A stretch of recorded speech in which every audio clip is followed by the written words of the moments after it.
નમસ્કાર, world media ન્યૂઝમાં આપનું સ્વાગત છે। હું છું સભી શેખ। જોઈએ આજના નવા સમાચારો। અંકલેશ્વરના ભાદી ગામની સીમમાં ગૌવંશની કતલ કરી તેનું માંસ કાઢવામાં આવી રહ્યું હોવાનો પર્દાફાશ થયો છે। પાનોલી પોલીસે બાતમીના આધારે દરોડો પાડી કથિત કતલખાનામાંથી 2 આરોપીઓને ઝડપી પાડ્યા છે।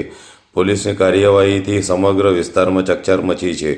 પાનોલી પોલીસ મથકનો સ્ટાફ પેટ્રોલિંગમાં હતો તે દરમિયાન બાતમી મળી હતી કે ભાદી ગામ પાછળ આવેલી આમલા ખાડીના કિનારે ખેતરના સેઢા પર ગૌવંશની કતલ ચાલી રહી છે। બાતમીના આધારે પોલીસે તાત્કાલિક સ્થળ પર દરોડો પાડતા 2 શખ્સોને મળી આવ્યા હતા। પોલીસે સ્થળ પરથી 62,400 કિલોગ્રામ ગૌવંશનું માંસ, 6 છરા, 1 વજન કાંટો અને 2 મોબાઈલ ફોન સહિતનો મુદ્દામાલ કબજે કર્યો હતો। સમગ્ર મુદ્દામાલ જપ્ત કરી પોલીસે ભાદી ગામની નવી નગરીમાં રહેતા ફૈયાજ ઇદ્રીસ અય્યુબ સિદાત અને સમદ અય્યુબ ઇસ્માઇલ સિદાતની ધરપકડ કરી છે।